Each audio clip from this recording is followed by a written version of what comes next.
Selamat pagi pemirsa, apa kabar Anda pagi hari ini? Anda kembali menyaksikan liputan seputar KPU News. Selama 1 jam ke depan, kami akan menghadirkan sejumlah rangkaian kabar yang menarik untuk Anda. Bersama saya Sunario. Dan saya Nur Salinda, informasi selengkapnya akan kami hadirkan dalam kabar pagi edisi hari ini. Kita beralih ke berita pertama. Pemirsa, penurunan harga bahan pokok di awal tahun 2022 membuat para pembeli berbondong-bondong untuk berbelanja. Pemirsa, saat ini saya sedang berada di Pasar Sentral Majene. Bagaimanakah perputaran perekonomian yang ada di Pasar Sentral Majene ini pada awal tahun 2022? Apakah mengalami penurunan harga atau penaikan harga? Khususnya untuk bahan-bahan sembako yang banyak diminati oleh masyarakat setempat. Sejumlah harga bahan pokok di Pasar Sentral Majene mengalami penurunan harga. Tahun ini harga bahan pokok mengalami penurunan hingga 50%. Penurunan harga terjadi sejak pertengahan Januari ini. Menurut para pedagang, harga bahan pokok bisa saja kembali melambung tinggi jika cuaca tak mendukung. Turun, tidak kayak dulu tuhnya 2011 enggak seperti dulu nih. Soalnya mungkin karena musim hujan tidak tahan disimpan tuh, tidak langsung juga ada titik. Di akhir tahun 2022, musim hujan menjadi salah satu alasan turunnya harga bahan pokok. Salah satunya adalah harga bawang merah yang sebelumnya tembus di angka Rp30.000 kini berada di angka Rp27.000 per kilogram.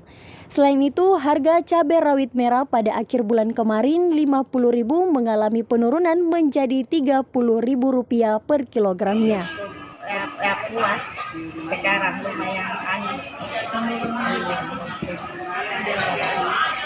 barangnya sudah mulai menurun, jadi kita sebagai pembeli merasa puas toh. Turunnya harga bahan pokok di awal tahun 2022 membuat para pembeli merasa senang dan berharap agar harga bahan pokok tetap stabil. Baik pemirsa, pada awal tahun 2022 ini harga bahan-bahan sembako mulai turun dikarenakan cuaca yang sangat buruk di daerah Sulawesi Barat ini. Baik, saya Damra Duyanti dan Fijirian Rizaldi Abdul kembali ke studio. Pemindahan Puskesmas Pambusuang yang saat ini berada di Desa Tambanganle disebabkan karena kondisi lokasi yang tidak memungkinkan untuk dilakukan perluasan bangunan. Ini saya sedang berada di Puskesmas Baru Pambusuang yang dimana dulunya berada di Desa Pambusuang dan sekarang telah dipindahkan ke Desa Tambanganle, tepatnya di Kecamatan Balanipa, Kabupaten Polowali Mandar. Puskesmas Pambusuang yang telah beroperasi selama puluhan tahun ini resmi dipindahkan ke Desa Tambanganle. Puskesmas yang terletak di Kecamatan Belanipa ini dipindahkan dengan alasan lokasinya yang sudah tidak memungkinkan untuk dilakukan pembangunan mengingat letaknya ada di tengah-tengah pemukiman warga. Mengapa Puskesmas Pambusuang bisa dipindahkan ke Tambanganle, Bu? Pertama itu karena puskesmas lama itu kecil. Dan dari 20 puskesmas yang ada di Polowali Mandar, cuma puskesmas Pambusuang yang belum mengadakan rawat inap karena sarana prasarana memungkinkan dan lahan juga tidak memungkinkan untuk jadikan perawatan, sehingga puskesmas dipindahkan ke lahan baru yaitu di Desa Tambanganle. Apakah ada kerjasama dari pemerintah? Ada kerjasama dari pemerintah. Puskesmas pindah ini karena bantuan dari pemerintah Kabupaten Polowali Mandar, dan ini memang sudah lama diusulkan untuk dibuatkan puskesmas baru yang layak untuk pelayanan rawat inap. Sejak kapan puskesmas ini ditempati, Bu? Sejak tanggal kita pindah kemari ini tanggal 3 Januari 2022. Makasih banyak, Bu. Puskesmas ini resmi beroperasi pada tanggal 3 Januari 2022. Gedung puskesmas ini memiliki beberapa ruangan, diantaranya ruang inap bagi laki-laki dan perempuan, ruang perawatan bersalin, dan ruang unit gawat darurat, ruang laboratorium, toilet, tempat wudhu, dan dapur. Gedung puskesmas ini dibangun berkat adanya kerjasama pihak puskesmas dengan pemerintahan.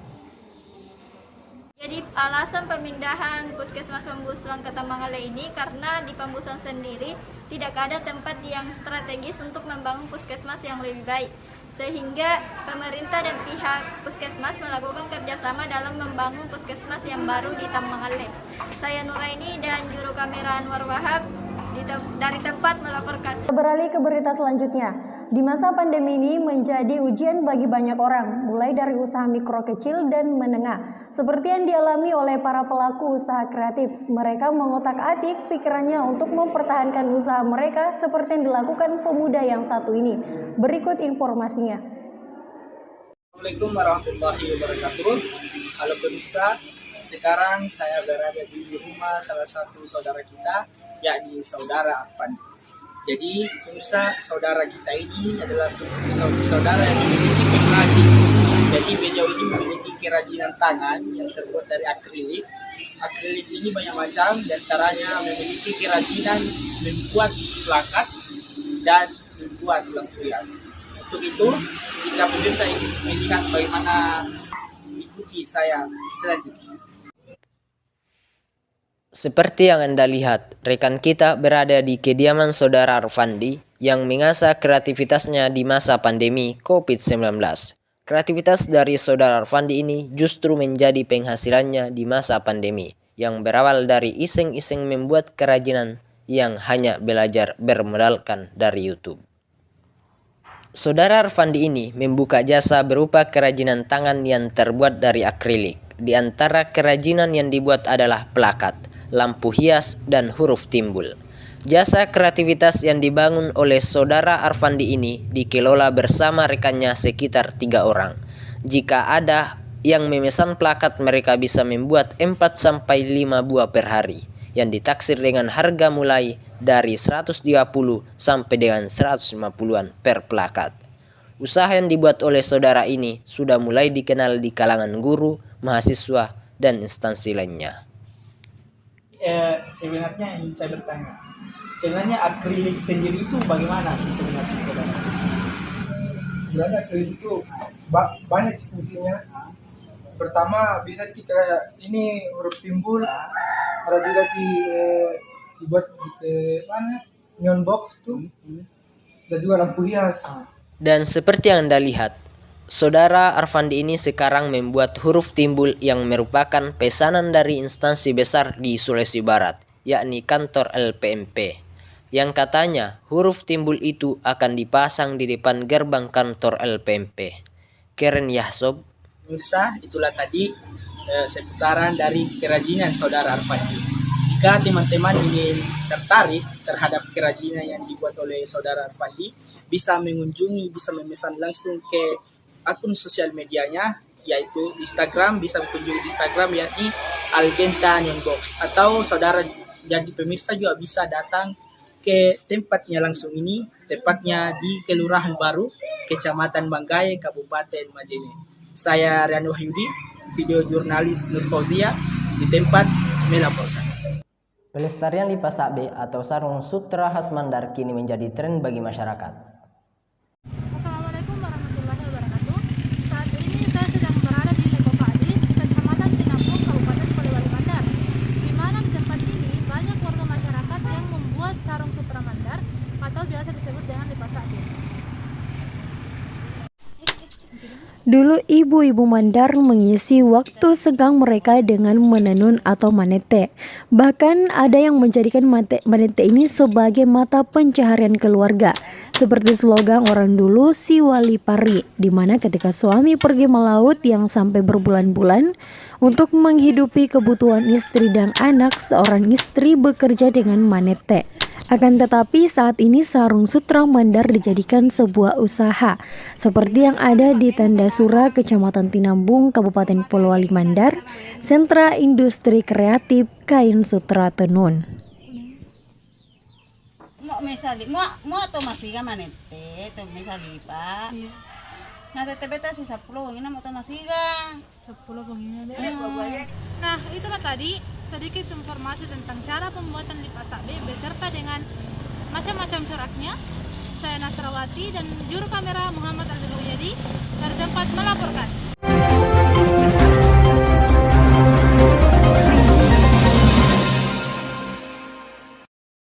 pemirsa, saya sekarang berada di kampus STAN Majene, lebih tepatnya di depan gedung dosen. Seperti yang kalian lihat, sekarang kita akan melihat beberapa ruangan yang ada di gedung dosen ini yang berlantai 3. Dari luar saja sangat menarik untuk kita lihat, apalagi bagaimana isi dari gedung dosen STAN Majene ini. Mari kita lihat. Gedung dosen milik Sekolah Tinggi Agama Islam Negeri Majene berlantai 3 yang berisi 7 ruangan dosen sesuai dengan 7 prodi yang ada di STAN Majene, yakni ruangan dosen Prodi Pendidikan dan Agama Islam, Prodi Tadris dan Bahasa Inggris, Prodi Hukum Keluarga Islam, Prodi Hukum Ekonomi Syariah, Prodi Bahasa dan Sastra Arab, dan Prodi Ilmu Al-Quran dan Tafsir, serta Prodi Komunikasi dan Penyiaran Islam. Tak hanya itu, gedung dosen ini juga dilengkapi dengan musola pada setiap lantainya, lengkap dengan tempat berwudu yang berdekatan dengan musola. Gedung berlantai 3 ini sangat penuh dengan fasilitas yang memadai.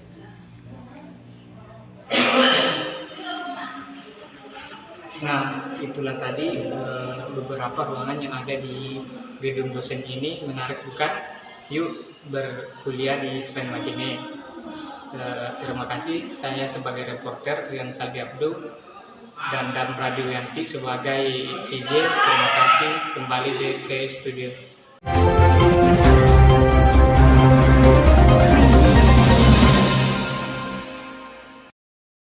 Assalamualaikum warahmatullahi wabarakatuh. Halo pemirsa, sekarang saya berada di Sekret UKM Persidik-News.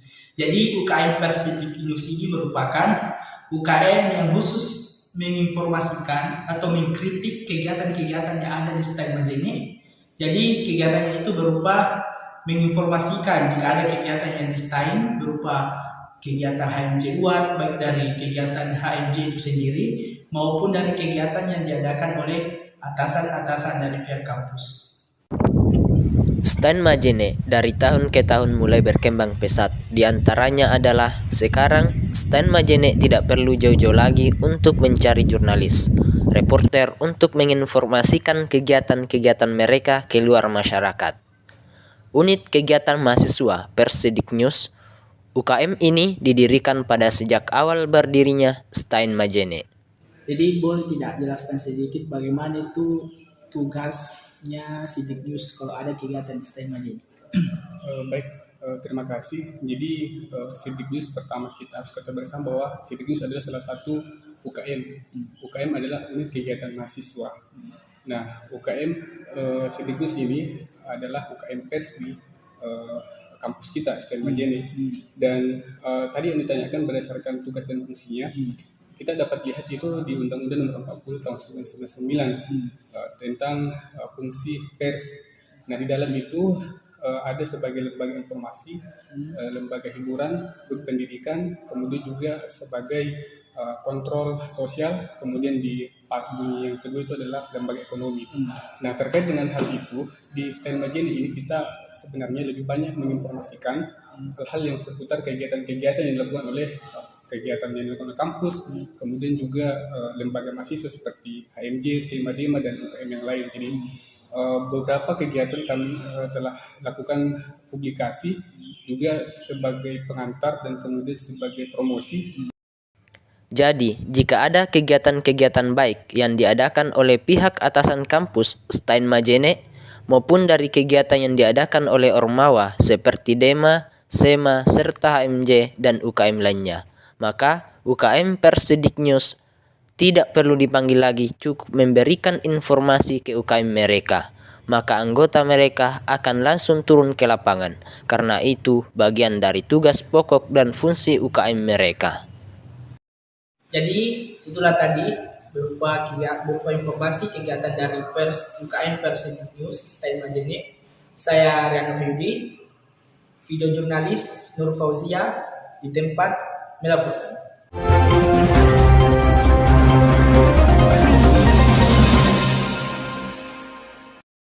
Hai teman-teman, sekarang saya berada di depan gedung perpustakaan sekaligus sebagai tempat aula Stain Majene.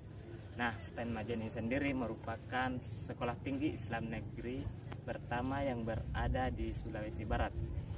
Nah, kali ini saya akan mengajak kepada teman-teman dan pemirsa untuk melihat kemegahan dari gedung ini dari berbagai sudut luar. Nah, seperti apa kemegahan itu sendiri? Mari kita lihat. Inilah keindahan gedung perpustakaan Sekolah Tinggi Agama Islam Negeri Majene yang berdiri kokoh di atas Bukit Pasarang. Gedung ini mulai dikerjakan sejak tahun 2019 dan dipergunakan pada awal tahun 2020. Gedung ini terlihat mewah dengan bentuknya serta warna yang elegan, menjadikan gedung ini semakin enak untuk dipandang. Tidak hanya itu, gedung ini juga tempat ruang aula atau teater, dengan posisi kursi yang tertata rapi, juga membujur ke atas di depan panggung, serta warna karpet dan kursi yang sepadan. Itulah tadi kemegahan dari gedung perpustakaan Stain Majene. Yuk mari kita kuliah di Stain Majene, Unggul dan Malawi. Saya Arifuddin bersama Vijay Rahmi melaporkan. Pemirsa, masjid merupakan tempat beribadah umat muslim. Setiap masjid memiliki bentuk yang unik tersendiri, seperti masjid yang berada di Rangas Timur. Masjid ini memiliki bentuk yang mirip seperti Ka'bah yang ada di Mekah. Selamat sore pemirsa, saya Riyadus Solihin dan saat ini saya berada di Masjid Nurul Azizil Hakim, di mana masjid yang unik ini dalam bentuk Ka'bah. Dalam beberapa menit ke depan, saya akan menemani Anda untuk melihat keunikan-keunikan dalam masjid ini. Ngomongin masjid tidak lepas dari tempat ibadah umat muslim. Namun, masjid yang satu ini terbilang unik. Inilah Masjid Nurul Azizil Hakim. Masjid yang dibangun pada 9 November 2020 dan diresmikan pada 24 Agustus 2021 ini dibangun dengan konsep menyerupai Ka'bah. Bagian luar masjid dicat warna hitam dan diberi corak kaligrafi yang sama seperti di Mekah. Sebagai tambahan di pojok kanan barat diberi hiasan mirip Hajar Aswad. Masjid ini juga dilengkapi tempat wudhu. Bagian dalam masjid dihiasi juga dengan kaligrafi, jam dinding, lampu hias, pengeras suara, serta AC. Masjid ini juga memiliki 2 lantai. Dinding bagian dalam semua berbahan kayu.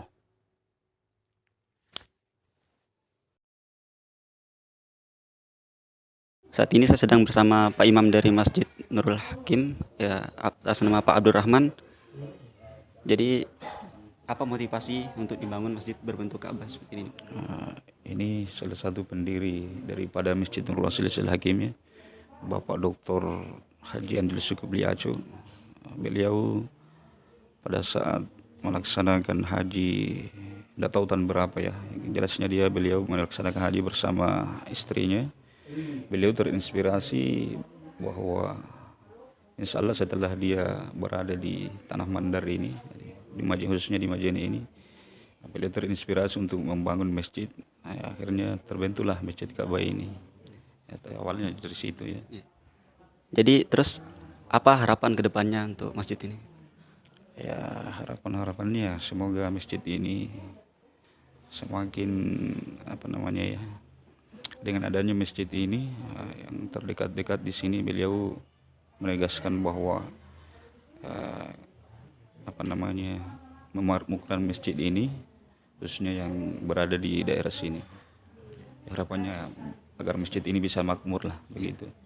Baik, terima kasih Pak Abdurrahman ya atas waktunya.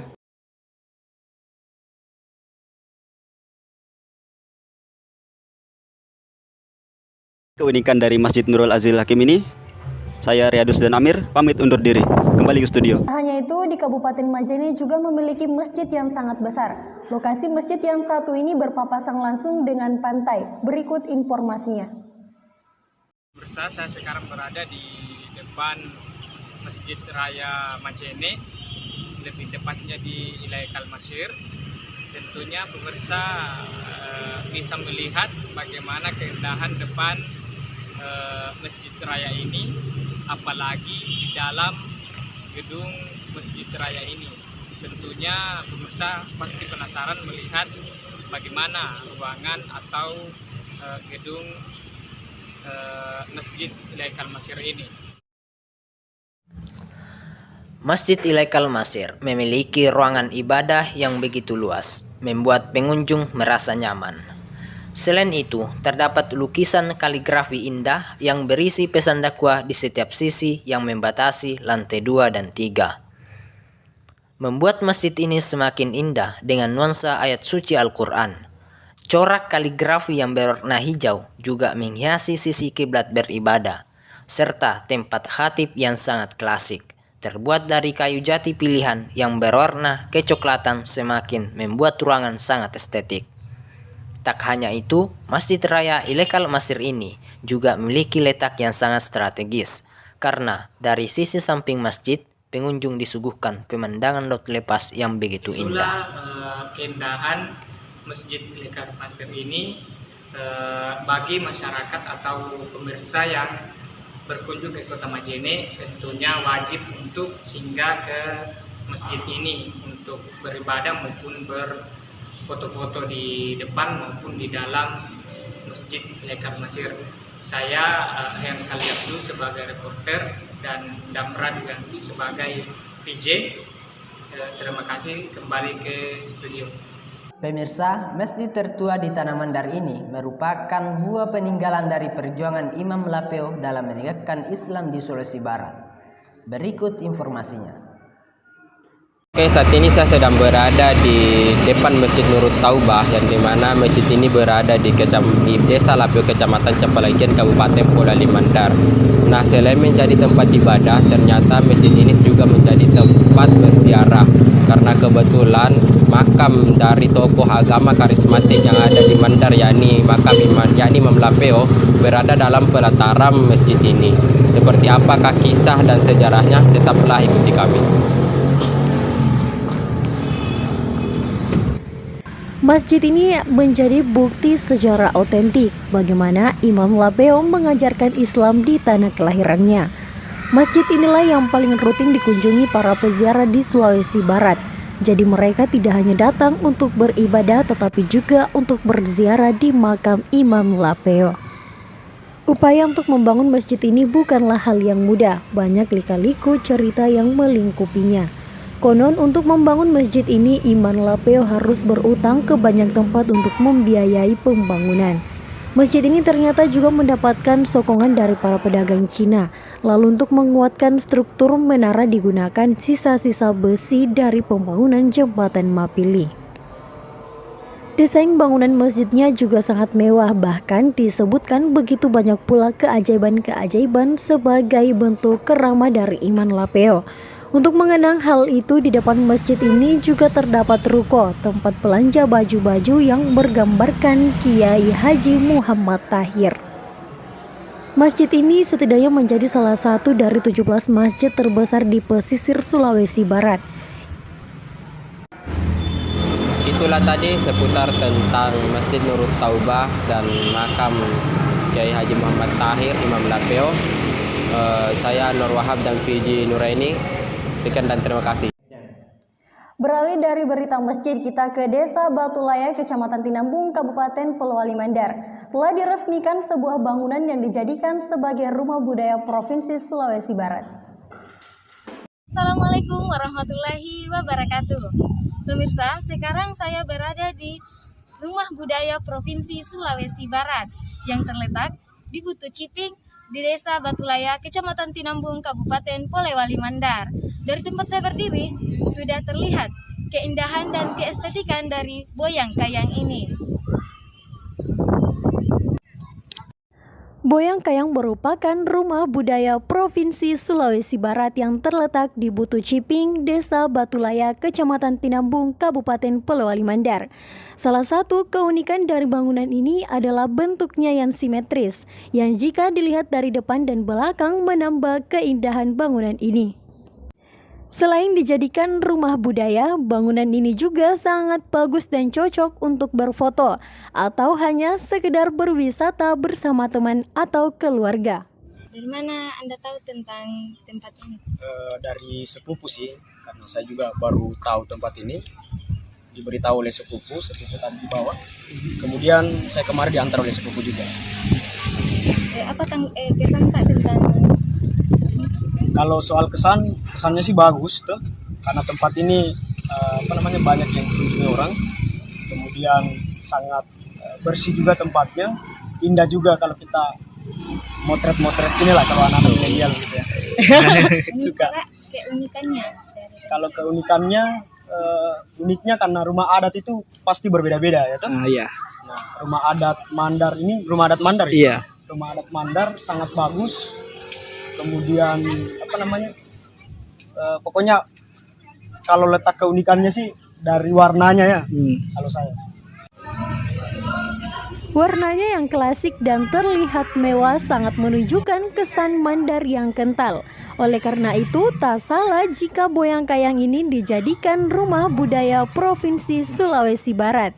Begitulah sekilas keindahan dan keestetikan dari Boyangkayang. Jangan lupa masukkan ke daftar kunjungan wisata Anda di tahun 2022. Saya Fauzia dengan juru kamera Rian Wahyudi dari tempat wisata melaporkan. Bye-bye.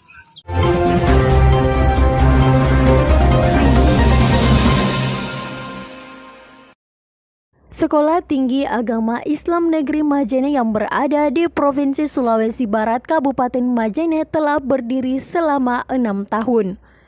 Bangunannya yang kokoh dan perpaduan warna yang sangat enak dipandang. Begitupun dengan gedung yang satu ini. Ya, ini adalah gedung rektorat yang menjadi pusat administrasi Sekolah Tinggi Agama Islam Negeri Majene. Gedung rektorat yang berlantai 3 dengan hiasan kaligrafi yang menjadi ciri khas perguruan tinggi keagamaan. Untuk lantai 1 terdapat ruang akademik, kemahasiswaan, keuangan, dapur dan musola beserta tempat wudunya. Adapun di lantai 2 juga terdapat 6 ruangan khusus dengan nuansa jendela bening dan besar sehingga dapat melihat gedung yang ada di depan. Untuk lantai 3 juga tak kalah menarik meskipun ruangannya yang hanya ada 4 namun lebih luas daripada ruangan yang terdapat di lantai 2.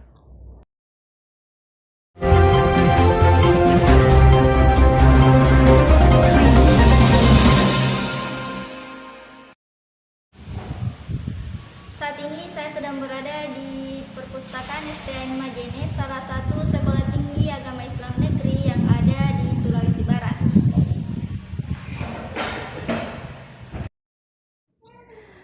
Gedung perpustakaan STN Majene sangat indah. Selain perpaduan warnanya yang cantik, juga memiliki desain bangunan yang sangat mewah. Gedung STN Majene ini berlantai 3. Di lantai pertama yaitu ruangan bagi para mahasiswa untuk mengerjakan tugas dan juga disediakan ruangan khusus untuk membaca buku. Dan untuk di lantai kedua terdapat ruangan hukum syariah Islam, lab komputer, dan juga ruangan unit pengembangan bahasa, ruangan himabi, dan juga toilet. Adapun di lantai 3 beberapa ruangan seperti ruang Persidik News dan ruang aula. Itulah tadi seputar informasi tentang gedung perpustakaan STN Majene. Saya Nuraini dan juru kamera Anwar Wahab dari tempat melaporkan. Di Kabupaten Majene memiliki banyak wisata. Salah satunya adalah wisata Butu Patumea. Wisata ini memberikan pesona pegunungan. Selain itu, terdapat juga monumen sejarah Beteng yang menjadi salah satu daya tarik tersendiri. Hai, selamat sore pemirsa. Saat ini saya sedang berada di salah satu tempat wisata yang letaknya di Kabupaten Majene. Tepatnya di wisata Beteng, Kecamatan Pambuang. Seperti apa suasana yang disediakan? Yuk ikuti saya. Ya, Bukit Patumea merupakan salah satu tempat wisata di Majene yang banyak dikunjungi, yang menawarkan keindahan alam pegunungan dan sejarah. Wisata ini letaknya di Desa Beteng, Kecamatan Pambuang, sekitar 25 km dari pusat kota Majene, dengan akses jalan yang mendaki, membuat pengunjung semakin tertantang untuk melewati tanjakan curam menuju lokasi wisata. Sesampainya ke wisata ini, birunya langit dengan pemandangan alam pegunungan yang sangat sayang untuk kita lewatkan. Untuk memanjakan para pengunjung, pemerintah Desa Beteng telah membangun sejumlah fasilitas di tempat ini, seperti gazebo, kolam renang, dan spot foto. Spot foto berada di atas bukit yang berbentuk menyerupai jendela. Juga ada tempat yang menjalar ke barat dijadikan tempat duduk bersantai. Sedangkan gazebo dan kolam renang berada di kaki bukit. Tidak hanya itu, ada pula monumen sejarah berupa Beteng Ammana Wewang dan Ammana Pattolawali. Nah pemirsa, sekarang saya berdiri di depan Monumen Beteng. Nah, saya akan mengajak pemirsa untuk melihat gambaran sejarah tentang kisah Ammana Wewang dan Ammana Pattolawali.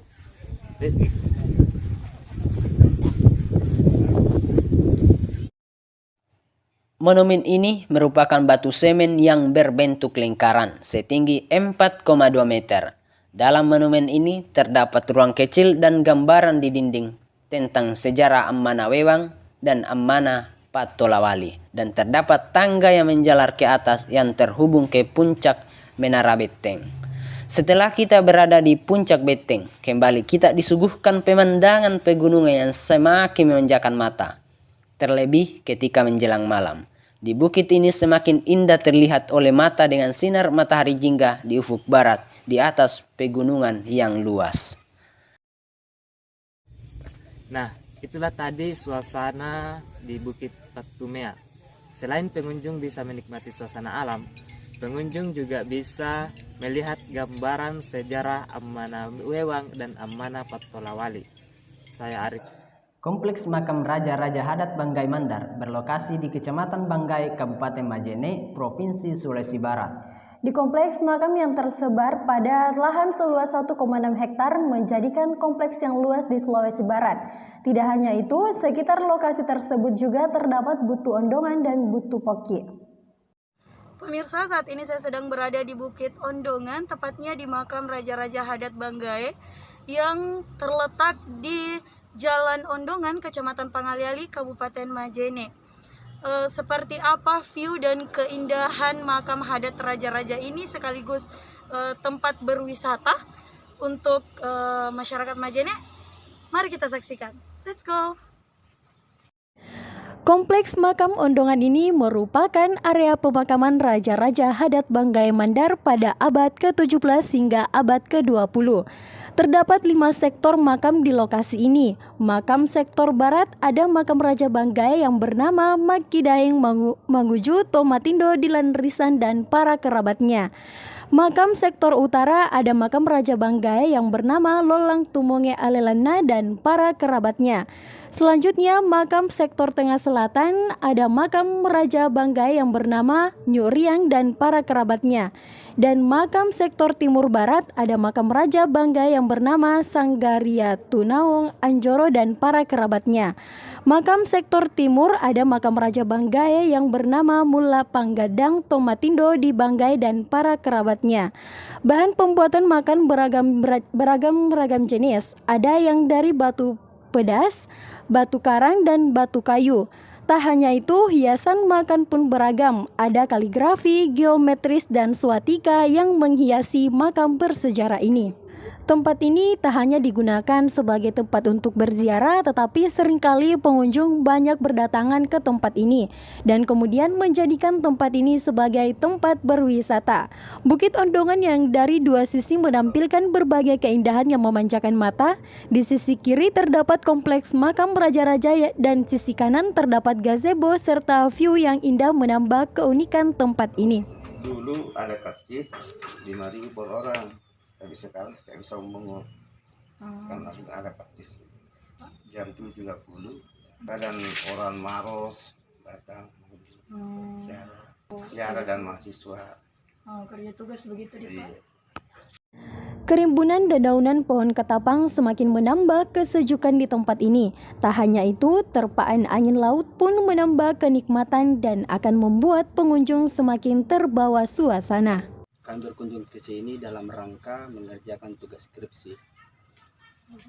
Begitu tempatnya bisa dijangkau oleh mahasiswa yang berkunjung ke sini. Kemudian tempatnya juga luas dan apalagi ditempati fasilitas yang cukup bagus. Kemudian pemandangannya juga Pemandangan laut biru dan keindahan pegunungan hijau yang membuat pengunjung tertarik untuk berkunjung di Bukit Ondongan ini. Selain itu, fasilitas gazebo juga sebagai pelengkap kenyamanan pengunjung yang berkunjung ke tempat ini. Pemirsa, itulah tadi keindahan dari makam Hadat Raja-Raja sekaligus tempat berwisata untuk kalangan muda dan semua kalangan yang berkunjung ke Majene. Jangan lupa untuk datang ke salah satu destinasi wisata ini dan makam Hadat Raja-Raja ini.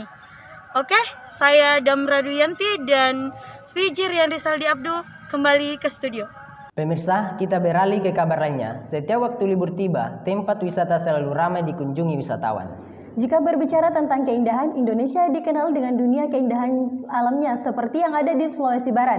Salah satu yang paling dikenal adalah wisata pantainya yang tersebar hampir di seluruh daerah. Salah satunya adalah Pantai Palipis yang berada di Kecamatan Balanipa. Halo kawan-kawan, selamat sore. Jika kita jalan-jalan ke tempat wisata, maka hal yang pertama kali dilakukan adalah berpose atau berfoto.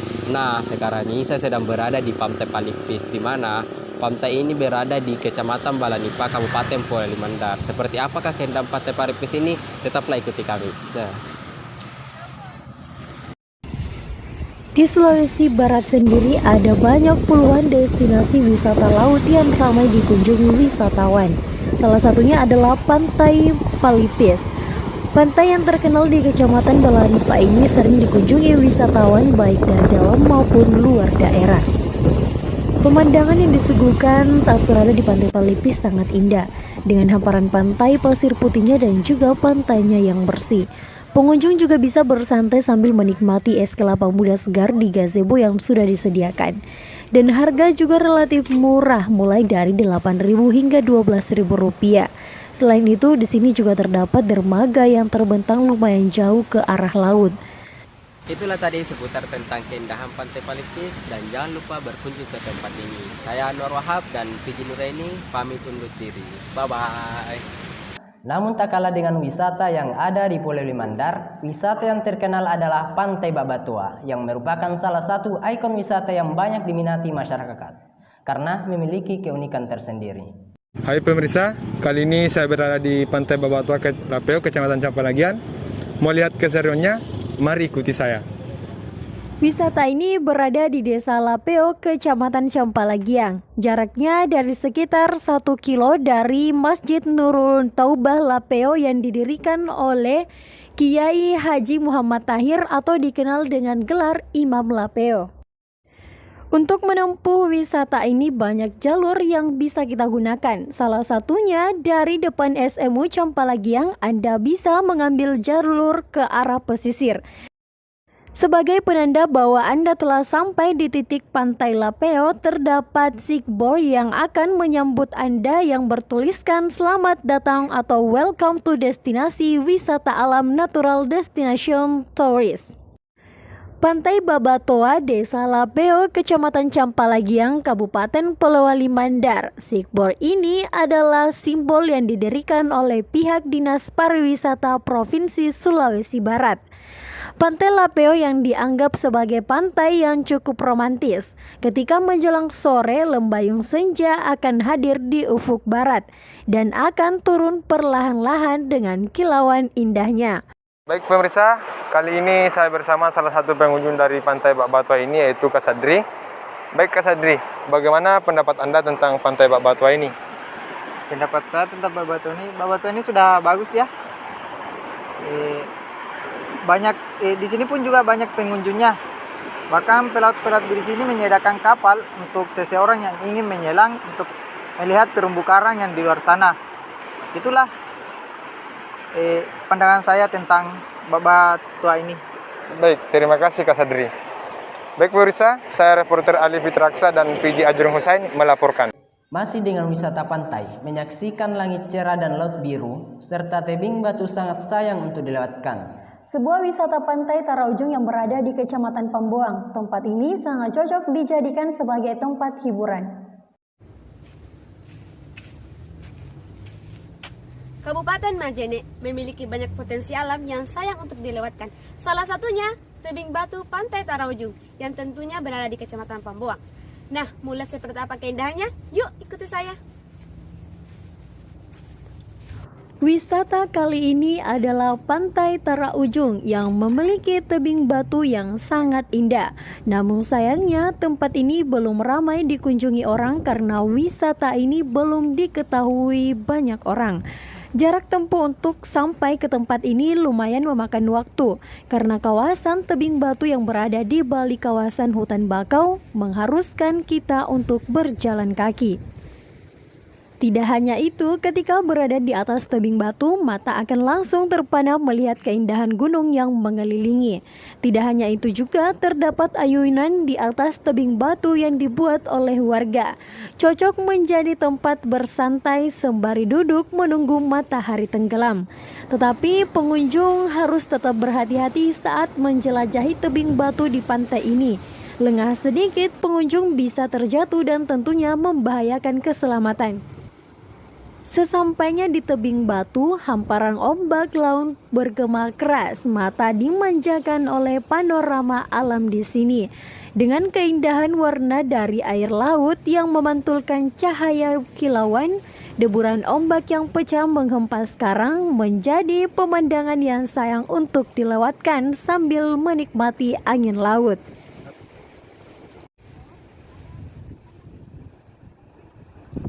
Begitulah keindahan tebing batu Pantai Taraujung yang ada di Pambuang. Meskipun belum ada fasilitas yang melengkapi, tetapi tidak mengurangi keindahan tebing batu tersebut. Saya Rahmi dan Viji Arifudik melaporkan.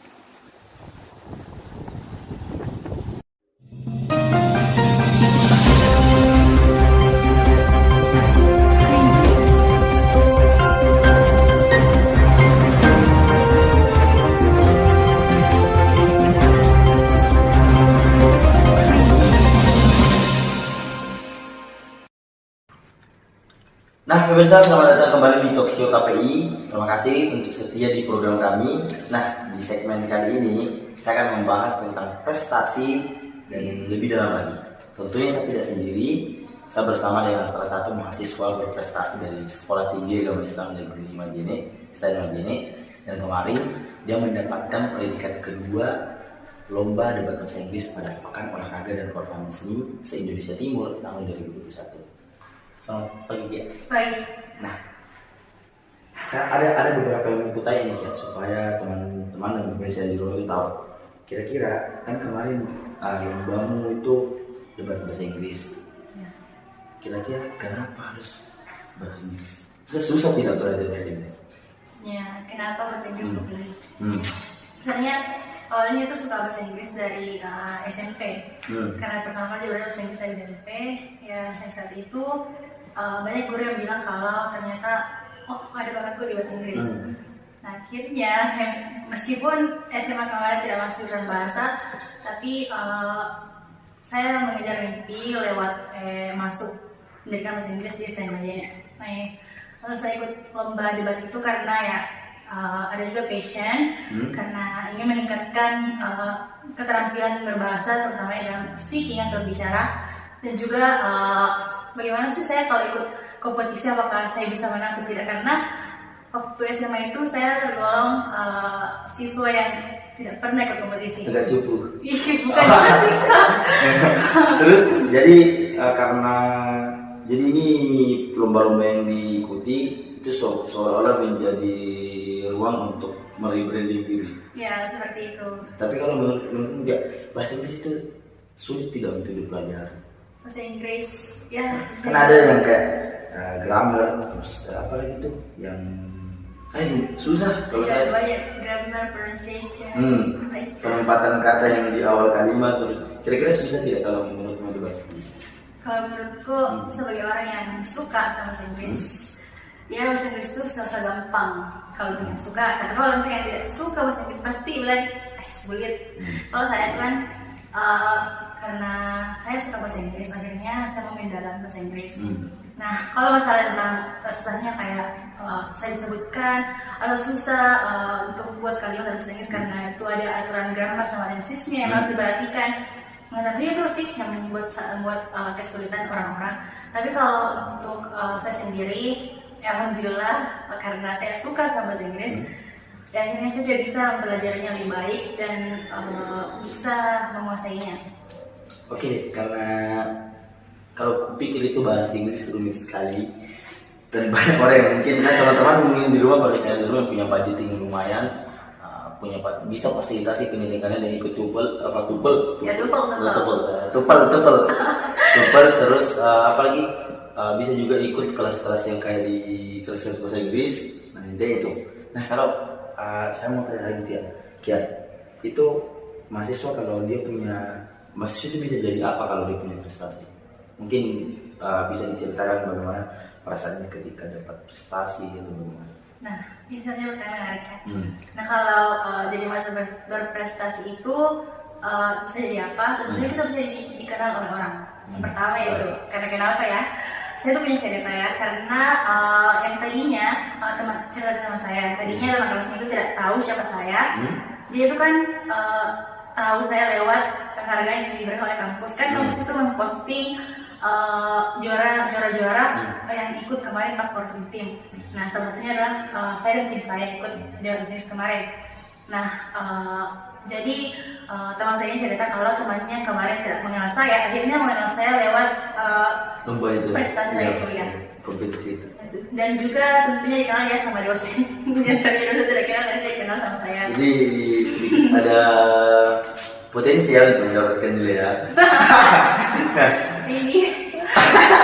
Oke, kan masalah prestasi setiap orang itu berbeda-beda untuk mendefinisikan. Ada mungkin orang yang mengatakan kalau prestasi itu ketika kita mendapatkan sesuatu dari kompetisi atau segala macam. Ada juga mengatakan kalau prestasi itu adalah ketika kita bisa ikut nimbrung membuat proyek bermanfaat untuk orang-orang di sekitar.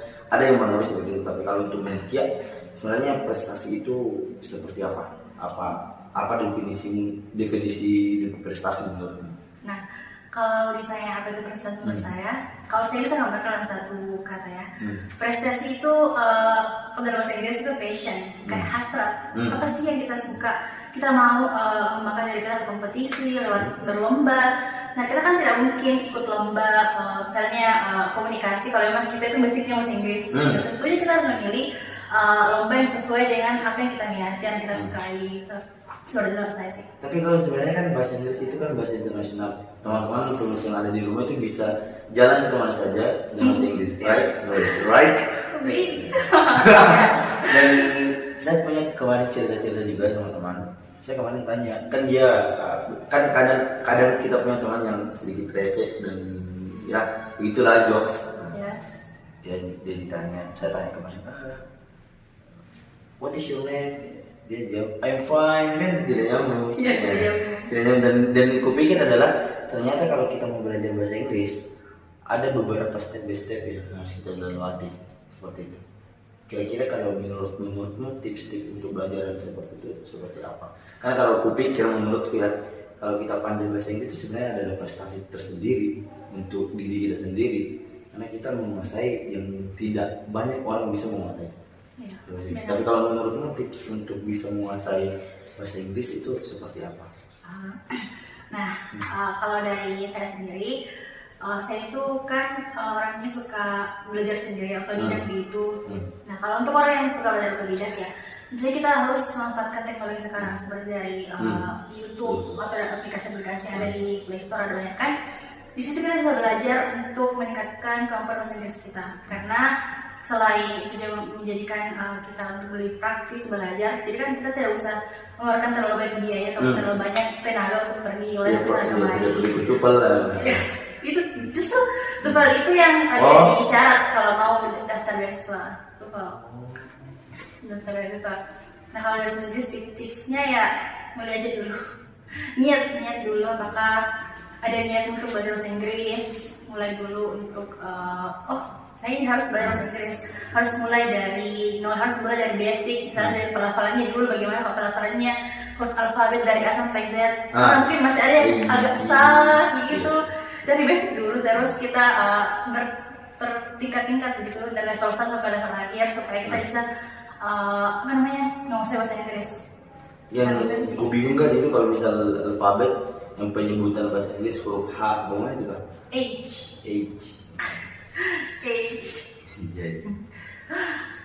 Nah, jadi kita next lagi ya.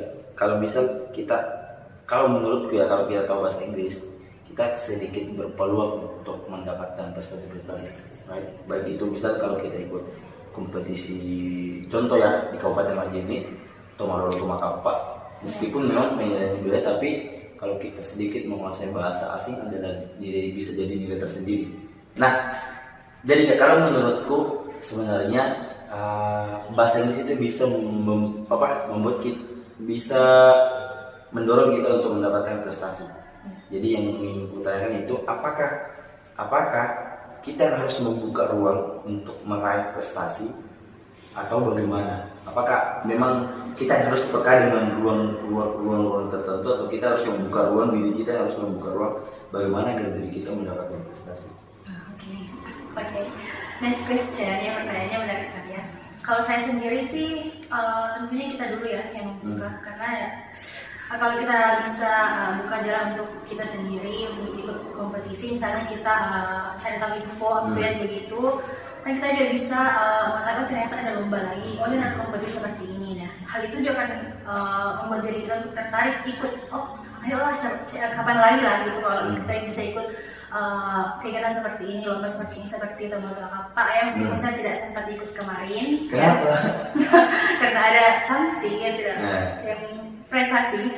Nah, akhirnya tidak ikut. Soalnya hal itu merupakan salah satu kompetisi yang bergengsi kalau dibilang di Sulawesi Barat ya. Nah, dan banyak juga orang yang ikut karena ya potensinya itu banyak. Kita juga bisa mengenal dari kita sendiri, Majene, dan juga ya tadi ada yang kalau kita bisa berbahasa Inggris itu jadi nilai plusnya ya. Nah, kalau menurut saya kita aja dulu yang mulai membuka peluang-peluang dari kompetisi tersebut, karena meskipun ada ajakan orang lain, tapi kalau kita nggak mau ya itu sama saja ya nothing, nol. Jadi kita dulu yang buka apakah kita bisa ikut kompetisi atau tidak. Nah, kalau teman-teman di luar mungkin bertanya, itu sebenarnya karena kita punya bahasa Inggris, dia bukan cuma bahasa Inggris sih, keahlian apapun itu bisa mendorong kita mendapatkan prestasi. Yang penting yang kita jalani itu sesuai dengan passion kita punya kemauan, tekad, niat yang bagus.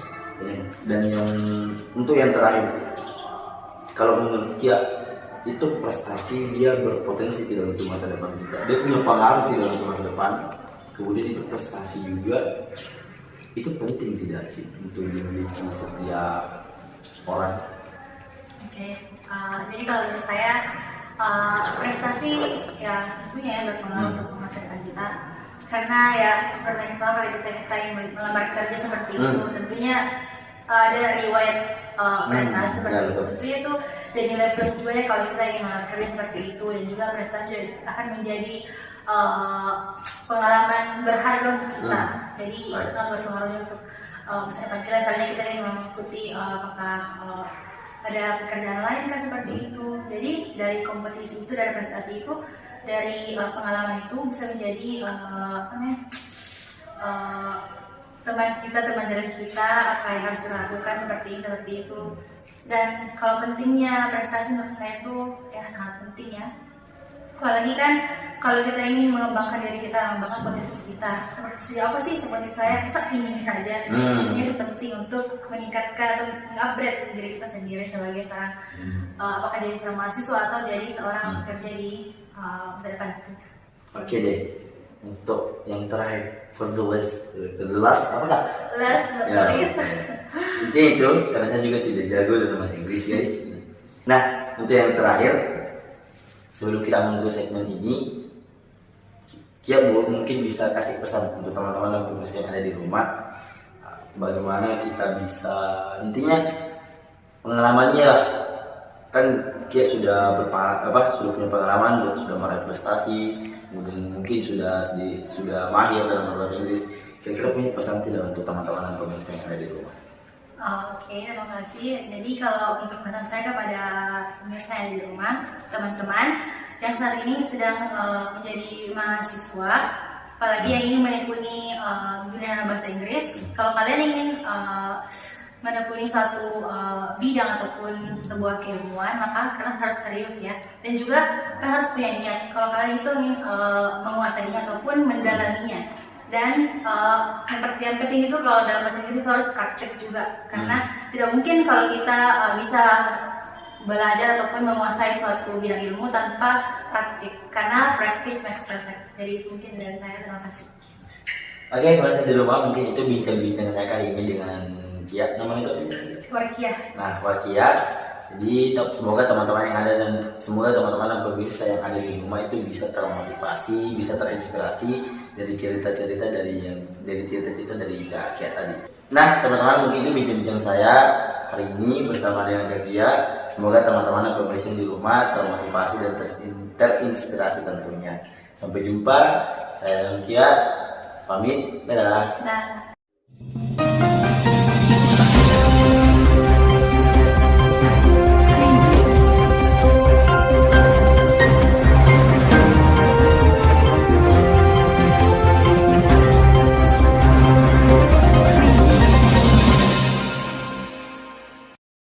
Kita beralih ke berita selanjutnya. Tempat sampah yang disediakan pemerintah Kabupaten Polewali Mandar mendapat banyak kontroversi dari masyarakat.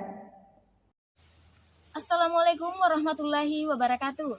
Pemirsa, sekarang saya berada di tempat pembuangan sampah, tepatnya di Desa Moso, Kecamatan Balanipa, Kabupaten Polewali Mandar.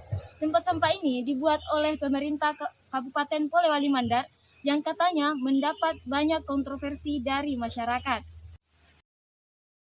TPA yang terletak di Kecamatan Balanipa mendapat penolakan dari masyarakat.